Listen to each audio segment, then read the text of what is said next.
श्री कृष्ण द्वैपायन व्यास जी साक्षात नारायण के स्वरूप है। फिर से नमस्कार। आज मैं फिर आपके साथ लेकर आए हैं पद्म पुराण।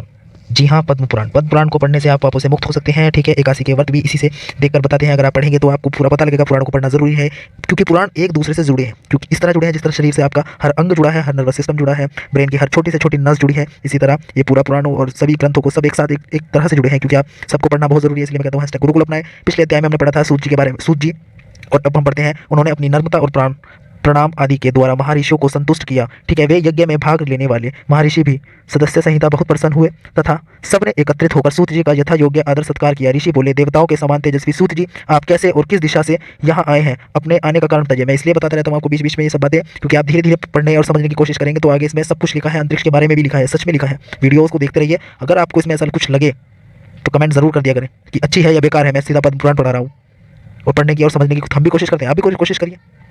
गलती तो सबसे हो सकती है ना, तो ज़रूरी तो नहीं है गलती करने वाला सीखेगा, नहीं तो आप भी सीखिए, हमें भी सिखाइए और कमेंट ज़रूर कर दीजिएगा।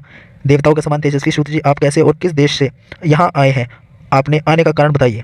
सूत जी ने कहा, महर्षि, मेरे बुद्धिमान पिता व्यास शिष्य लोमहर्षण जी ने मुझे यहाँ आज्ञा दी है कि तुम मुनियों के पास जाकर उनकी सेवा में रहो और वे जो कुछ पूछे उसे बताओ। आप लोग मेरी पूज्य बताएं।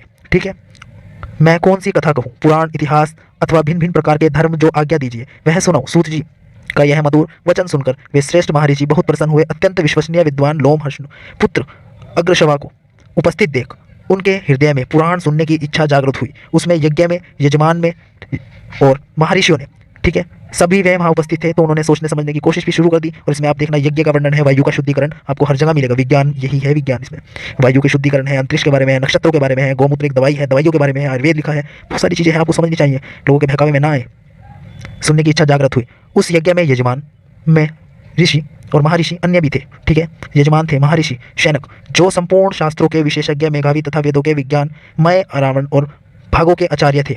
वे सब महर्षियों के साथ श्रद्धा का आश्रय लेकर धर्म सुनने की इच्छा बोले। शैनक जी ने कहा, महाबुद्धिमान सूत जी, अपने इतिहास और पुराणों का ज्ञान प्राप्त करने के लिए बुद्धिमान होना जरूरी नहीं है। ठीक है, आप समझने की इच्छा रखिए और भक्ति रखिए, आप प्राप्त कर सकते हैं। प्राप्त करने के लिए ब्रह्मा ज्ञानियों ने श्रेष्ठ भगवान व्यास जी भली भांति आराधना की है।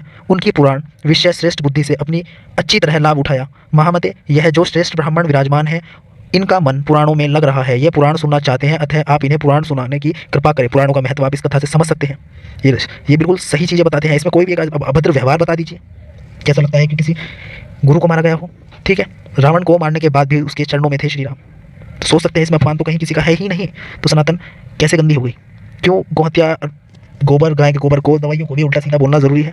पुराणों को सुनना चाहते हैं, अतः आप इन पुराणों को सुनाने की कृपा करें। सभी श्रोता जो यहाँ एकत्रित हुए हैं बहुत ही श्रेष्ठ है, भिन्न भिन्न गोत्रों में है। ठीक है, भिन्न भिन्न गोत्रों में है, ये संस्कृत में है, ये हिंदी अनुवाद है। ठीक है, भिन्न भिन्न गोत्रों में है, इनका जन्म हुआ है। गोत्र, ठीक है, आज आपको पता होगा ब्राह्मण में बहुत सारे गोत्र हैं, सप्त ऋषियों से ही बने हैं वे। ठीक है, ब्रह्मा जी की ही संतान है सब। ठीक है, ये वेदवादी ब्राह्मण अपने अपने वंश का पौराणिक वर्णन सुने।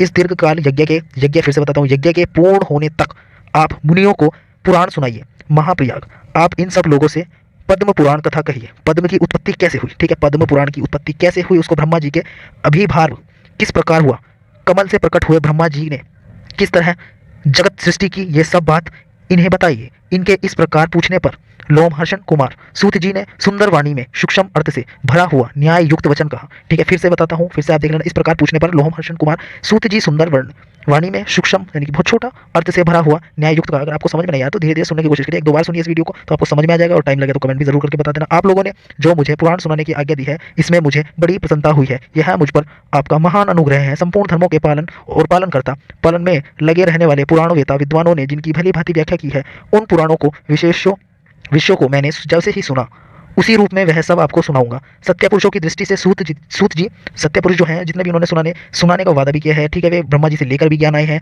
ठीक है, जिस तरह गंगा जी को बुलाया गया है, ये आपको सबको पता है कि गंगा जी को आकाश गंगा से बुलाया गया है, तो भगवान शिव ने धारण करा है। वो भी एक बूंद है जो पृथ्वी में है, उस आकाश गंगा का मान बताया गया है। और ये आज वैज्ञानिक भी मानता है, क्योंकि ये नदी 70% जल खारा होने के बावजूद पीने योग्य पानी बहुत कम है। और आज तो वैसे ही जो पीने योग्य था उसे भी लोगों ने कहीं नहीं कुछ होता क्या करना नदियों को खराब करना शुरू कर दिया है। ये आप जानते हैं। ये तो हिंदू पूजा करते हैं, कहीं नहीं कुछ होता। हम तो देखो गंद कर रहे हैं और कहीं नहीं कुछ होता। वायु को दूषित कर दिया, कहीं नहीं कुछ होता। ये बात क्या कर, इसमें यज्ञ का पूर्ण वर्णन है। आप इन सभी को पुराणों को पढ़ें, समझें। ठीक है, उसी रूप में वह सब कुछ आपको सुनाऊंगा। सत्पुरुषों की दृष्टि में सूत जाति का सनातन धर्म यही है। ठीक है, सनातन धर्म, फिर से बात है सनातन धर्म की। वह देवताओं, ऋषियों तथा अमित तेजस्वी राजाओं की वंश परंपरा धारण करे। उसे याद रखने तथा इतिहास और पुराणों को जिन ब्रह्मावादी महात्माओं का वर्णन किया गया है उनकी स्तुति करें। जिसमें ब्रह्मा जी का बार बार वर्णन है, तो इसमें आगे पद्म पुराण में ब्रह्मा जी की उम्र भी बता दी गई है, ठीक है। और नारायण भगवान कहते हैं जिस चीज़ का इस पृथ्वी के से जुड़ा है संबंध वो एक दिन नष्ट जरूर होगी, ये बात भी सच है। महात्माओं का वर्णन किया गया है, उनकी स्तुति करें। स्तुति यानी कि उन्हें आह्वान दें, ठीक है। हर चीज़ का आह्वान होता है, स्तुति का मतलब ये समझ सकते हैं आप। क्योंकि जब वेन कुमार राजा पृथक यज्ञ हो रहा था उस समय सूत और मागधने पहले पहले उन महाराजाओं की स्तुति ही की थी। उस स्तुति संतुष्ट होकर महात्मा पृथु ने उन दोनों का वरदान दिया। वरदान यानी कि आशीर्वाद होता है, जो आज भी आप अगर मन से किसी को देते हैं तो सच में पूर्ण होता है। करके देखिए, भगवान का नाम लेके कोई भी काम करेंगे अच्छा होगा, ठीक है। उन्होंने सूत जी को सूत नामक देश के मागध का राज्य प्रदान किया।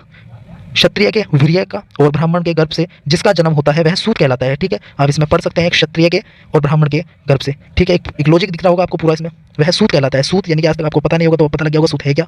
ब्राह्मणों ने मुझे पुराण सुनाने का अधिकार दिया है। आपने धर्म का विचार करके ही मुझसे पौराणिक और पुराणों की बातें पूछी हैं। सूत पुत्र, ठीक है, हमारे कर्ण भी थे, ठीक है। उन्हें बहुत बदनाम किया जाता था, ऐसा कुछ नहीं है। अब इसमें आप देखना, इसमें कहीं ऐसा कुछ लिखा ही नहीं होगा कि आप किसी को अपमानित करें। इसलिए इस भूमंडल में जो सबसे उत्तम एवं ऋषियों द्वारा सम्मानित पद्म पुराण है उसकी कथा आरंभ करता हूँ। श्री कृष्ण द्वैपायन व्यास जी साक्षात भगवान नारायण के स्वरूप हैं। सुन लिया आपने, अगर ध्यान से नहीं सुना तो फिर से रिपीट करता हूँ। श्री कृष्ण द्वैपायन व्यास जी साक्षात भगवान नारायण के स्वरूप हैं, जिन्होंने सृष्टि बनाई है। यानी कि जिन्होंने ब्रह्मा जी को भी उत्पन्न किया है। वे ब्रह्मवादी, सर्वज्ञ, संपूर्ण लोकों में पूजित तथा अत्यंत तेजस्वी उन्हीं से प्रकट हुए हैं। अभी मैं कहता हूँ ना कि आप कि कैसे कह सकते हैं कि इतना आपका एक फ़ोन नहीं चलता आपके ऑपरेट करे बिना, तो इतनी पूरी सृष्टि कैसे चलेगी, ठीक है। आप इस बात से उदाहरण समझ सकते हो कि गाय का वंश आगे चल के गाय का ही वंश क्यों चलाता है, भैंस का, बंदर का, इंसान का, ठीक है। और इसे आप समझ सकते हैं कि जिस तरह डीएनए चलता है, एक दूसरे से डीएनए चलता है। पेड़ का वो बीज वो तो बहुत छोटा सा है, तो वो पीपल का पेड़ का वृक्ष का बीज है तो वो पीपल का ही क्यों उगेगा, तुलसी का है तुलसी का ही क्यों उगेगा, ठीक है। समझने की कोशिश करिए। उन्होंने प्रकट हुए। पुराणों का मैंने अपने पिताजी के पास रहकर अध्ययन किया है, ठीक है। इसमें श्री कृष्ण जी के बारे में बता दिया है कि वे ही भगवान है, ठीक है। वे कोई मतलब पैगंबर टाइप नहीं है, ठीक है। वे खुद एक भगवान है जिन्होंने सृष्टि बनाई है। पुराणों का मैंने अपने पिताजी के पास रहकर अध्ययन किया है। पुराणों का सब शास्त्रों में पहले से ही विद्यमान है। ब्रह्मा जी के कल्प के आदि में सबसे पहले पुराणों का ही स्मरण किया था। ब्रह्मा जी को भी ज्ञान की जरूरत है, तो आपको भी पुराणों की ज्ञान की जरूरत क्यों नहीं होगी। तो पुराण पढ़ना शुरू करें, क्योंकि जितने भी ये गूगल पे कंपनी के मालिक बैठे हैं, ठीक है, ये सारे ही पुराणों से और इंडियन कल्चर को होके जा चुके हैं, ठीक है। उन्हें इसलिए पता है कि इंडियन को चलाना कितना आसान होता है।